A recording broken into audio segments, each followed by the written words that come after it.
Hi guys, I'm Tanu and it's the same day, that is second day of our trip, but it's the time afternoon. तो बागेश्वर धाम से खजुराहो लगभग 30 से 40 kilometre की दूरी पर है। हम 3-3:30 बजे तक फ्री हो गए थे। देन हमने सोचा हम खजुराहो जाते हैं। हम खजुराहो के एक चौराहे पर रुके ही थे कि एक गाइड अंकल की एंट्री होती है। वो ना सिसरौनी बनकर आए थे। इसका मतलब होता है एक ऐसा गाइड जो हिस्ट्री और आर्ट की बहुत गहरी नॉलेज रखता हो। आई गेस वो नहीं थे, वो मतलब वो एक लोकल गाइड बने थे वहाँ के, अकॉर्डिंग टू मी। सोना एक छोटी सी रिक्वेस्ट है, प्लीज़ वीडियो को पूरी एंड तक देखना, you will get to know बहुत अच्छी अच्छी चीज़ें। सबसे ऊपर देखते हैं नारियल है, नारियल के नीचे कलश है, कलश के नीचे कमल है, इसके नीचे गर्भगृह होता है जहाँ विष्णु भगवान वामन अवतार मौना रूप बालक का रूप है। शेर बैठा हुआ देख रहे, भरत का वाहन है जो भारतवर्ष नाम पड़ा है। कोनर पे हाथी देख रहे, इंद्र देवता का वाहन है, रपत हाथी है। अब मैं एक शीशे का फॉक्स डालूंगा 2 मंदिर में, जिनको समझना है वो ध्यान देंगे और जिनको नहीं समझना भी अपने एंजॉय के हिसाब से घूमेंगे। ठीक है, आइए। एक मंदिर बनाने में 25 साल लगे। और फिलहाल आपको बताइए हम आ चुके हैं वामन मंदिर। चलो कम ऑन आगे बढ़ते हैं। सबसे पहले देखेंगे ये कीचक है। ये कीचक इतना पावरफुल था, ताकतवर था, एक राक्षस था जिसका वध भीम ने किया था। चंदेल राजाओं का मेन उद्देश्य था कि हमारे पोजीशन किस रूप में ही देखना है। पहली अप्सरा बॉल खेलते हुए है, साइड वाली अप्सरा दर्द महसूस करते हुए जैसे आँख में चोट लगी। 4 भुजाओं वाली विष्णु भगवान है। कोनर पे दोनों एक जैसे देख रहे गौमुख हैं। एक काजल लगाते हुए है, हाथ मुड़ के विद फेस दिखाया है। ये अंगड़ाई लेते हुए पुत्र भाव देखते हुए है। ये एरोटिक फिगर है, एक ही है ताकत, ऊपर की है बुद्धि। और आइए आगे।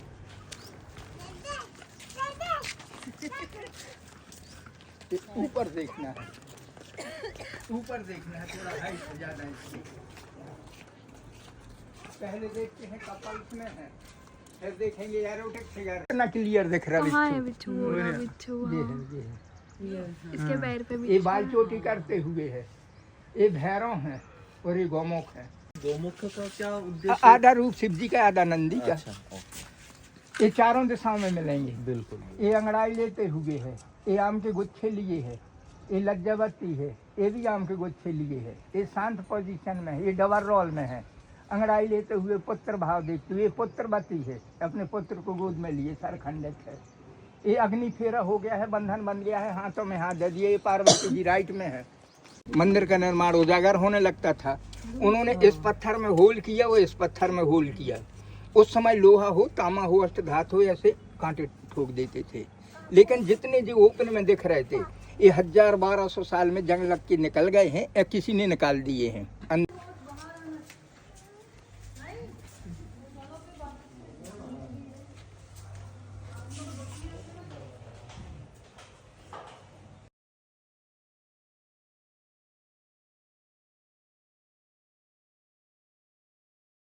मन कहता है विष्णु भगवान को हाथ जोड़ के नमस्कार करें, कहता है ना।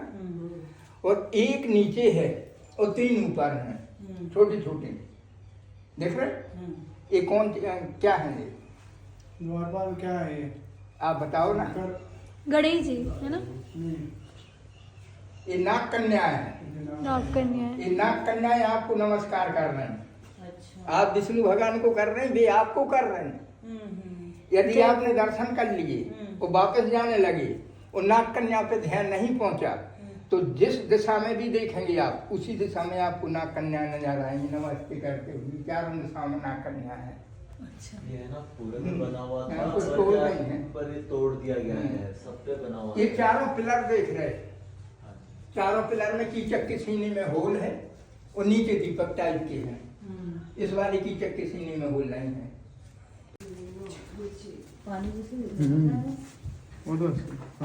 आधे लोग उधर हो जाइए, आधे लोग इधर। और गुड़िया फोटो निकालो। ये ऊपर देखिए, पहले नंबर पे ब्रह्मा जी हैं जिन्होंने सृष्टि रची है। सेंटर में विष्णु भगवान है जो पालनहार है। लास्ट में महेश हैं जो रक्षाकारी हैं।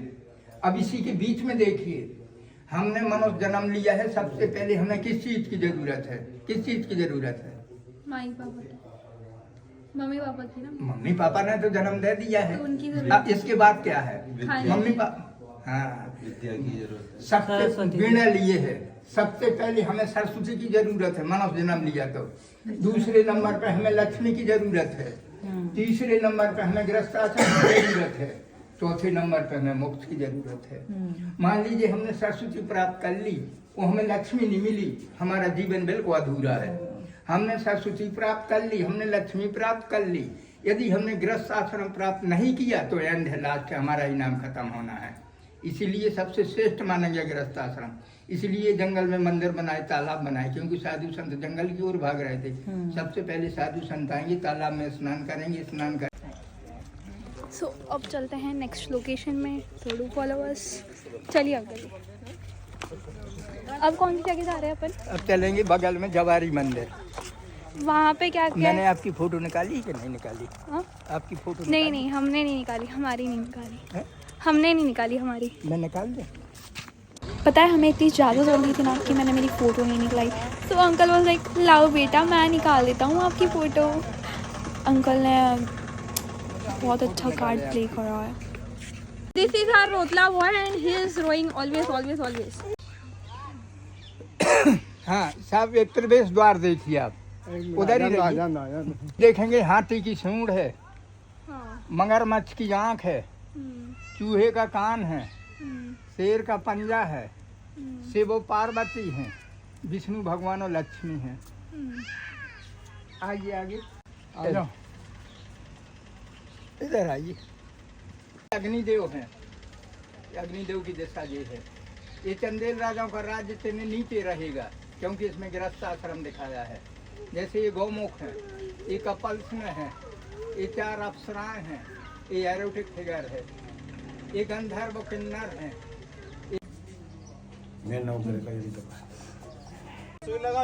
चलो अब नेक्स्ट लोकेशन में चलते हैं। Get on.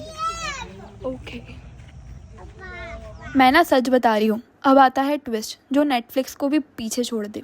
अंकल ने 2 मंदिर दिखाए और अचानक साइड में होके बोलते, बेटा मेरा तो बस 2 मंदिर का ही था, तीसरा वाला तो तुम्हें खुद ही देख लो। मैं अंदर तक नहीं जाऊँगा। मैंने जितनी स्वीट टोन में बोला ना, उससे भी लाख गुना स्वीट टोन थी उनकी इस पे, मैं नहीं जाऊँगा। और हम वहाँ खड़े रहे, अंकल पूरा दिखाने की बात हुई थी ना, बट ही वॉज लाइक नहीं मेरा इतना ही था। एक खजुराहो का मैन मंदिर है, पूजा वाला महादेव मतंगेश्वर। इसका निर्माण 9वीं सदी से 25 सदी के बीच में हुआ है। इसमें जो शिवलिंग है 18 फीट का है, 9 फीट अंडरग्राउंड जो लेक बताता है, 9 फीट ऊपर है, जो स्वयं दर्शन करेंगे। शिवरात्रि के दिन शिव जी का विवाह होता है, साधु संत हाथी घोड़े के साथ बारात निकलती है, फिर यहाँ फेस्टिवल डांस प्रोग्राम और मेला लगता है। दर्शन करके वापस आइए, फिर इस मंदिर में जाना है आप लोगों को। फटाफट जाइए और दर्शन करके चलिए जाइए। चलिए गाइस, चलिए गाइस। इस टाइम पे ही अंकल ने स्कैम करा था, बोला था अपन उधर चलेंगे, मैं लेके चलूंगा, बट वो लेकर नहीं गए हैं। जय महादेव।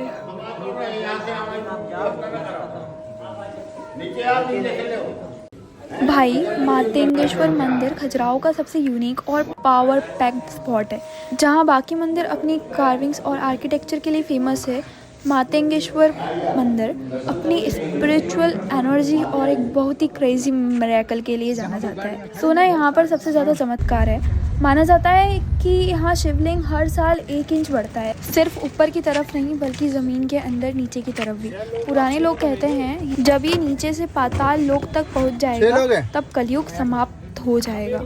खजुराहो के ज़्यादातर मंदिर अब प्रोटेक्टेड मॉन्यूमेंट्स है, वहाँ पूजा नहीं होती, लेकिन मातेंगेश्वर महादेव बाबा का मंदिर एक ऐसा अकेला मंदिर है जहाँ पर 1100 सालों से लगातार पूजा हो रही है। ये एक लिविंग टेम्पल है, इसलिए यहाँ की वाइब्स बिल्कुल अलग है और पीसफुल होती है। ये ई रिक्शे से होटल वाला ट्रांजिशन नहीं है। मेरा फ़ोन डेड हो चुका था और शायद अलाउड भी नहीं था, नहीं अलाउड था बट मेरा फ़ोन डेड था, सो रिकॉर्ड नहीं हो पाया। एंड जितने भी हमने रूट पर रेस्टोरेंट एंड ये सब चीज़ें देखी है ना, सारी नॉन वेज वगैरह थी। ये हमको पहला वो मिला जहाँ पर वेज है और बस बहुत टेस्टी खाना था। मैंने ना पहले दिन ही बताया था, इस साइड का जो टेस्ट है ना वो अपन चरका बोलते हैं बट वो फीका ही रहता है। उनकी लैंग्वेज में वो चरका होता है बट अपनी लैंग्वेज में फीका रहता है। सो ना इस जगह का मतलब जो टेस्ट था ना वो मेरे मन को भा गया, मतलब मुझे जैसा चाहिए था वैसा ही था। सो मैंने गरम गरम खाया है। ठंडी के दिन चल रहे थे और खाना खाने के बिल्कुल बाद ही हमने ना आइसक्रीम खाई, क्योंकि हमारे साथ था हमारा ज़िद्दी बच्चा, वो बेबी को हमको खिलानी थी। सो ना मैंने बहुत थोड़ी सी आइसक्रीम खाई और बहुत ज़्यादा तलाश करने के बाद में हमको बहुत अंदर जाकर एसी और नॉन एसी वाले रूम्स मिले और बस this was whole second day vibes. हम यहाँ पर करेंगे यू गाइस। आज के दिन मज़े तो बहुत आई, बहुत अच्छी अच्छी चीज़ें जानी और बहुत अच्छी अच्छी चीज़ें देखने को भी मिली। बहुत ज़्यादा ही थक चुकी हूँ मैं, यू नो सीरियसली। मेरी जो आँख है इनका colour, oh you can see the splendor। चलेगा बट कोई ना। See you, bye, Tata.